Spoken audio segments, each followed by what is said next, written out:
On day 38 of the conflict, Ukrainian forces are now moving deeper into Irpin and Bucha. Now, this was an area that was completely in Russian control for the good part of the last 1 month.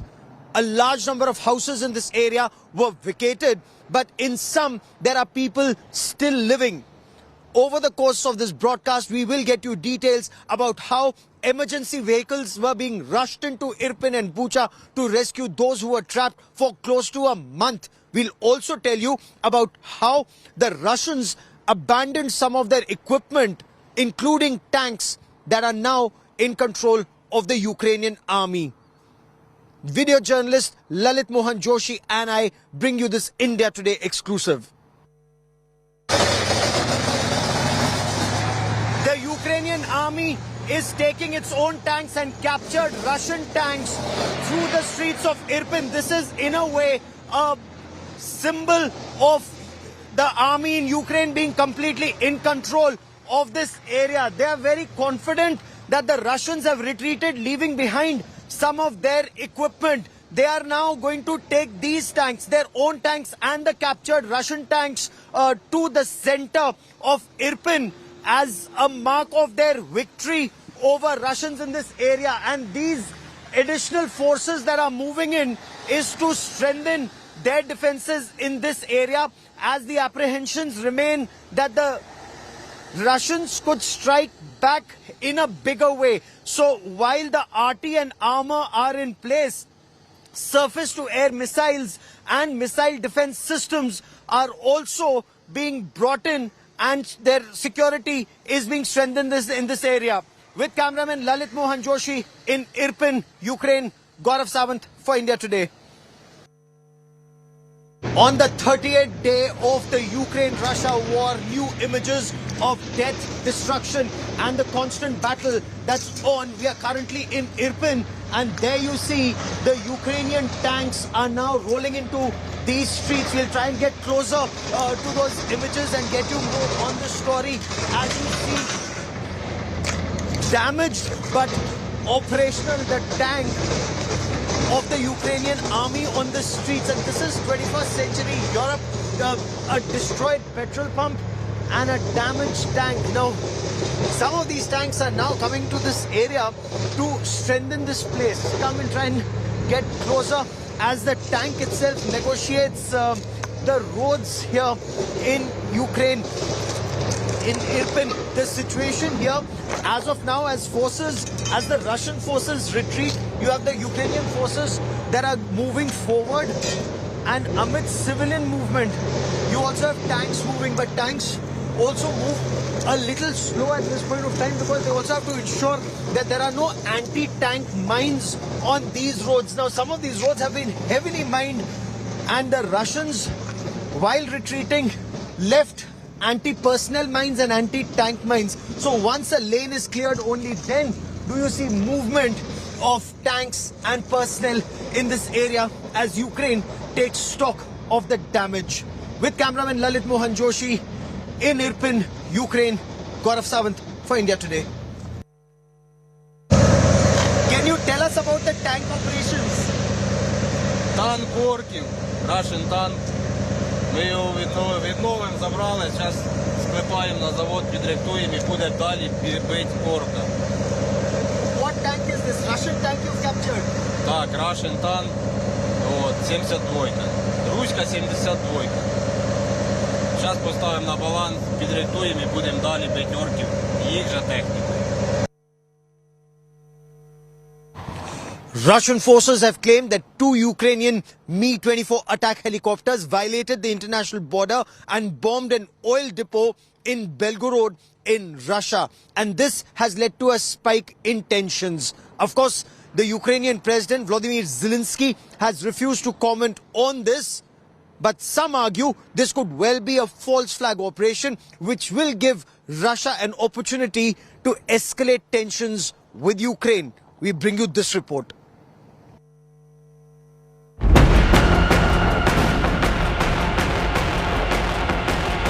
Unrelenting blaze and heavy black smoke clouded the Russian sky. 8 fuel tanks were gutted in a fire at the oil depot in Russia's Belgorod, which is 35 kilometers from the Ukrainian border.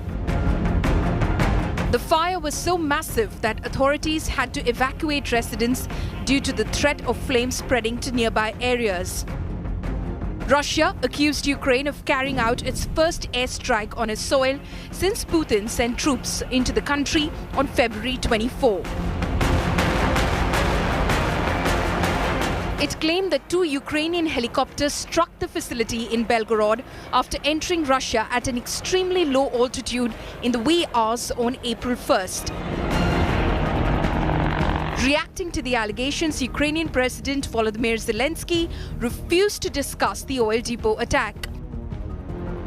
In an interview with a Western media outlet, Zelensky said he will not discuss any orders he issues as commander-in-chief. Moscow has warned that the helicopter attack would hamper peace talks between both countries. This comes at a time when Ukrainian resistance is slowing the Russian invasion in several cities. Ukrainians have retaken Bucha and Irpin from retreating Russians. The invaders have almost lost nearly 18,000 troops till now.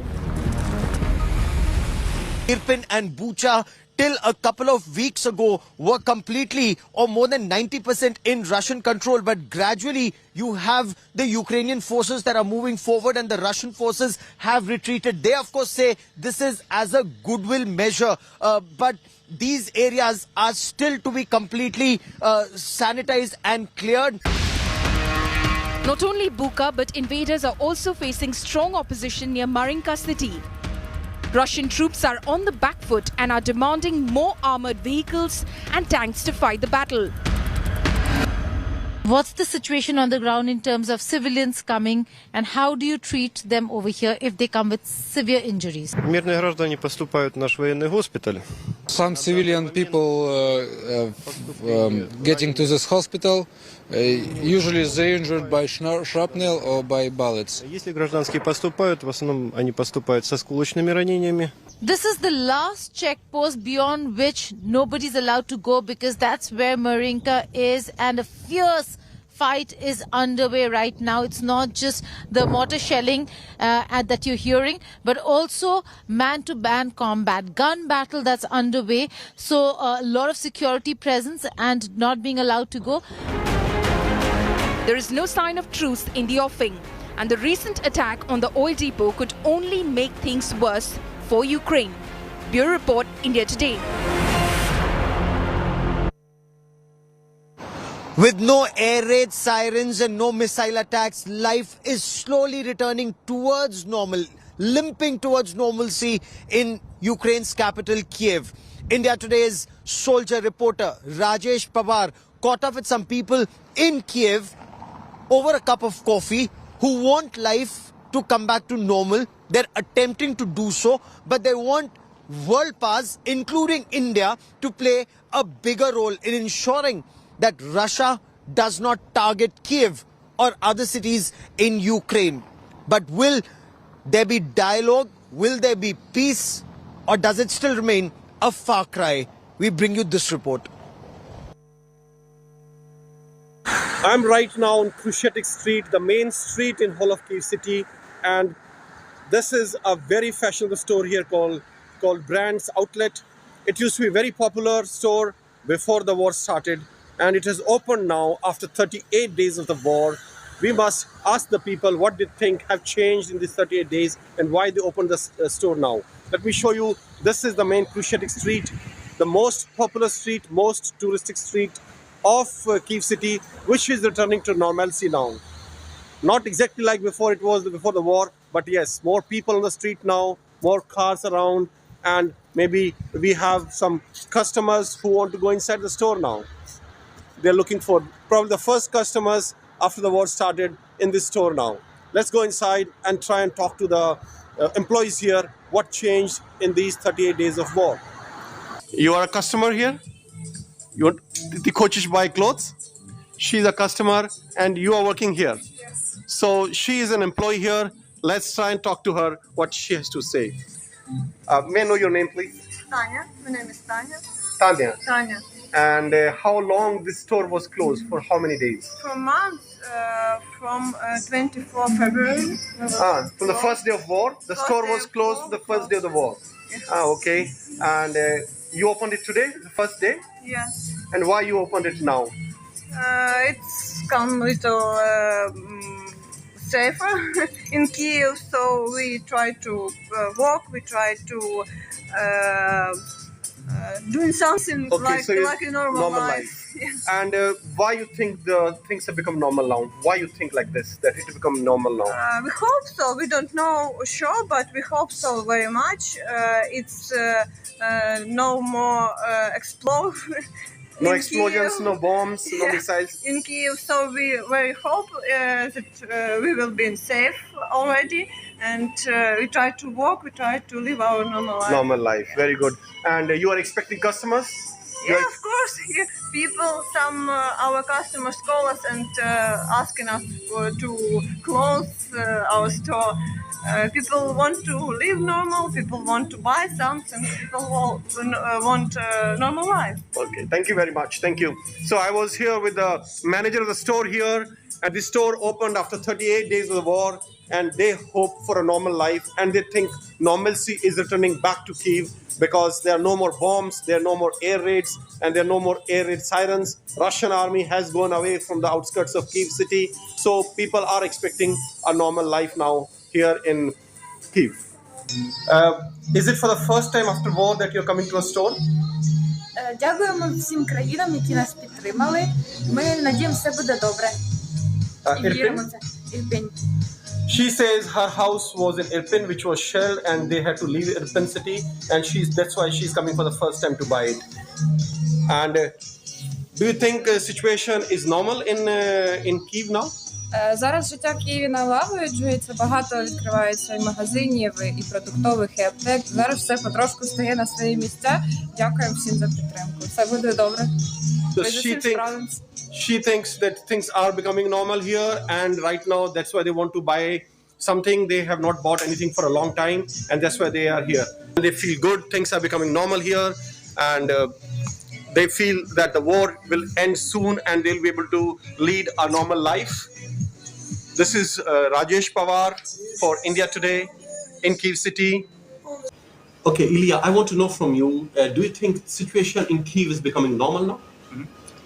I wouldn't say that it's becoming normal. It's normalizing, yeah, because there are lots of outlets already open here, because before it was not possible to get to any supermarkets, like the supermarket was shop for food, but like shopping malls were closed.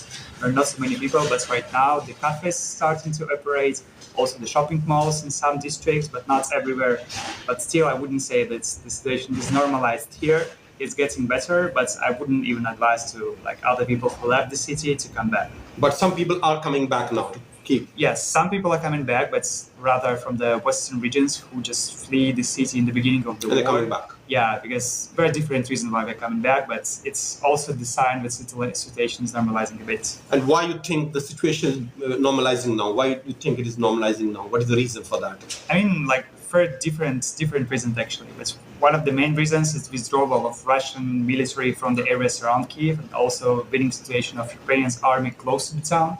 So like around 1 week ago, there's like some bigger push from Ukrainian military inside of east and also north and northwest.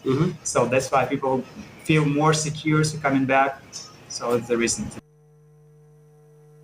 Russia may have announced de-escalation of tension in Kyiv and Chernihiv, but in several other parts of Ukraine, Russian missiles and rockets continue to wreak havoc, and many lives have been lost. In fact, in Mykolaiv, where a government building was targeted, so far 35 bodies have been recovered from the rubble. The task continues almost 24/7. The toll could well be higher. But the bigger apprehension here in Ukraine is Russian assault on multiple other cities may just escalate in the days and weeks ahead if peace talks do not succeed.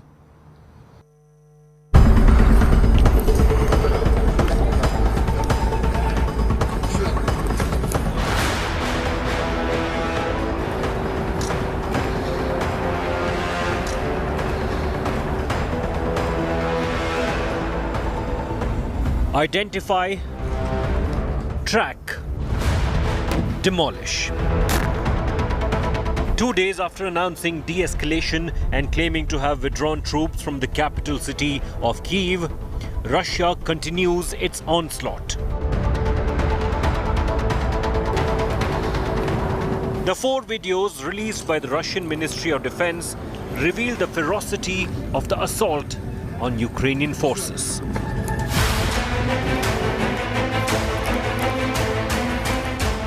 Video 1 shows the destroyed battery of Ukraine's S-300 anti-aircraft missile system. The entire site has been reduced to rubble. No signs of human life. Only war machines destroyed by Moscow. S-300 is a long-range surface-to-air missile system. It was said to be a game-changer in Ukraine, but the footage paints a different picture.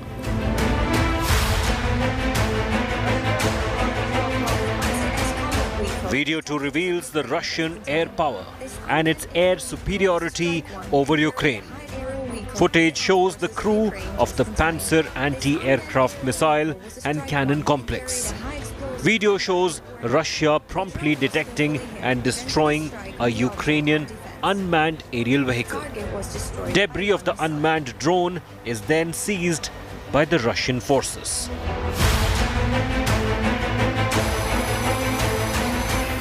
The third video shows a special military operation conducted by the Russian armed forces. Moscow is repeatedly striking the military infrastructure and equipment of Ukraine.